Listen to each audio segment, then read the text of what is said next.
Your dad's loading the car for a day trip to the coast, cases in the boot, blankets on the back seat, and you, aged 7, sat on that little rear-facing bench in the boot of the estate, watching the road disappear behind you. Not a seatbelt in sight, and not a worry in the world.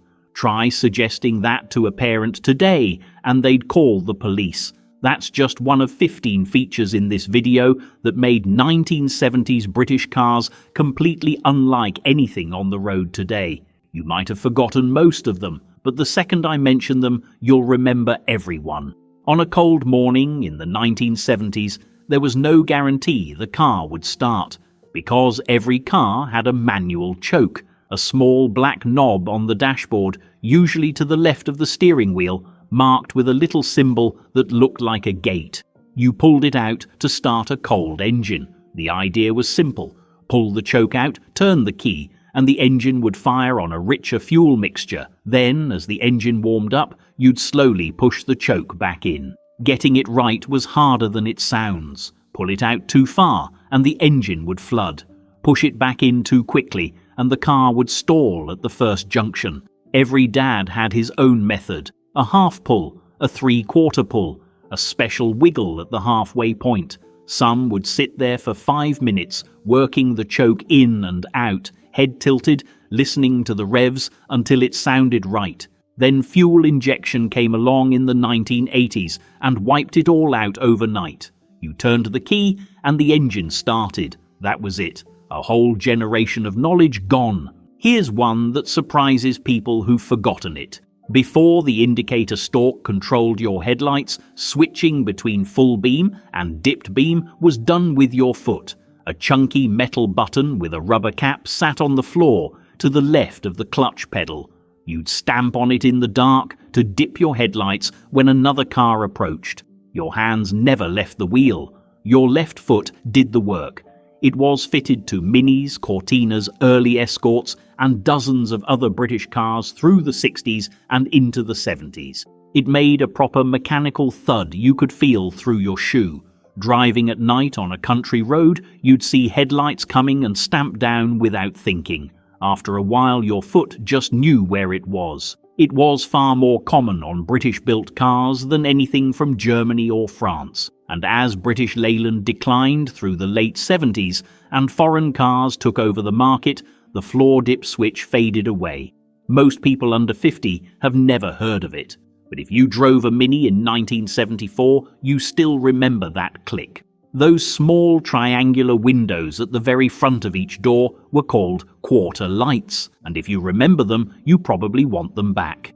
Before air conditioning existed in any normal British family car, the quarter light was your entire cooling system, a little triangular pane of glass with a latch on it. You'd twist it open, angle the glass just right, and aim a rush of cool air straight at your face. On a warm day, that little window was everything. The problem was security. A coat hanger through a quarter light was the easiest way to break into a 1970s car. Any thief with 10 seconds and a wire could pop one open and reach the door lock. When air conditioning came along and car designers started thinking about aerodynamics, the quarter light was gone. But also gone was that fresh air, that control, and that feeling of the outside world coming in while you drove. Nothing said, "I've done well for myself," quite like a vinyl roof. A Ford Cortina GXL with a black vinyl top, a Capri with that textured covering, a Triumph Dolomite Sprint looking like it had been to the tailor. It was a layer of textured plastic glued straight onto the metal roof, designed to make a family saloon look like a luxury car. And for about 18 months it worked. The car looked sharp. The neighbours noticed. You'd wash it on Sunday morning and stand back, proud of how good it looked. Then the British weather got involved. Rain found its way under the edges, moisture worked its way beneath the vinyl, and rust began eating the roof from underneath. You couldn't see it happening. The vinyl hid everything. By the time you noticed the bubbles forming, the metal beneath was already gone. By the end of the decade, peeling vinyl roofs were everywhere. That smart Cortina from 1973 now had a roof that looked like it was shedding its skin. You could spot a dying car by its vinyl roof long before anything else gave it away. Leather seats were for the wealthy. Cloth was still years away for most family cars. In the 1970s, the standard British car seat was covered in vinyl, smooth, shiny and brutal in warm weather. If you were a child in shorts on a summer day, you know exactly what happened. You'd slide onto the back seat and stick to it within seconds. Every movement made a noise. The backs of your legs turned red. By the time you arrived, peeling yourself off the seat felt like ripping off a plaster. Either way, the back seat of a 1970s British car in warm weather was not a comfortable place. You sat there, stuck to the seat, and got on with it. Rust didn't come as an option on 1970s British cars. It was included for free. British Leyland models were the worst offenders. The Princess, the Marina, the Allegro. Rust showed up on wheel arches, sills and boot lids within a year or two of purchase, sometimes sooner. You'd prod a sill with your finger and go straight through. Your dad would crawl underneath with a torch and come back shaking his head. The metal was thin, the protection was barely there, and the British rain did the rest. Buyers started looking elsewhere. Japanese imports turned up with bodywork that actually lasted, and British Leyland never recovered. Here's the one that still makes people laugh. In May 1973, British Leyland launched the Austin Allegro with what they called a quartic steering wheel. It wasn't round, it was a rectangle with very rounded corners, somewhere between a circle and a television screen. British Leyland said it gave the driver more legroom and a better view of the instruments. Nobody was convinced. The police, who'd ordered hundreds of Allegros for their fleet, took them off almost straight away. Driving with it felt odd. Turning, it felt wrong.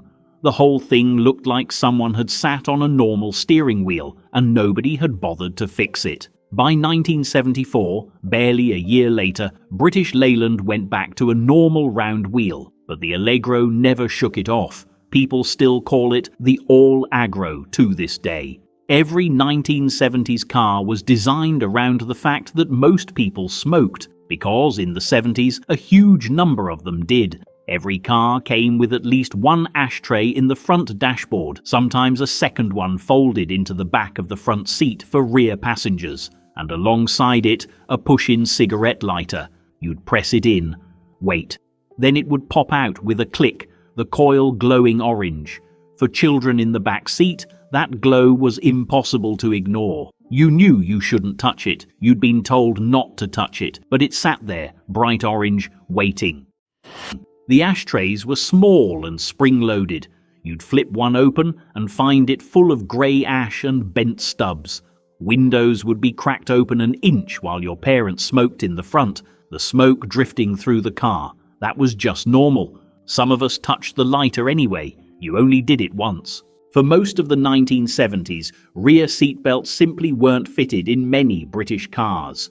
Children rolled around the back seat freely. You could stand up, lean over the front seats, lie down across the parcel shelf, or pile 3 kids into a space meant for 2. Rear seatbelts didn't become a legal requirement on new cars until 1986, and wearing them in the back wasn't required by law until 1991.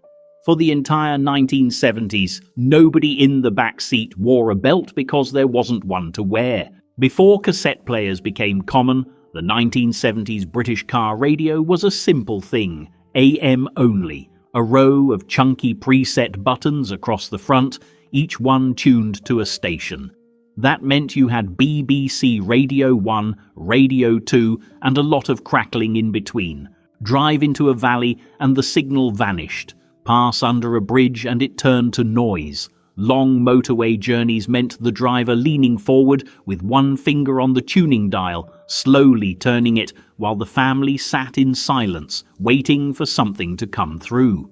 When a station locked in, everyone relaxed. When it didn't, you drove in silence and listened to the engine instead. Most cars had a single speaker, one mounted in the middle of the dashboard or tucked into the parcel shelf behind the rear seats.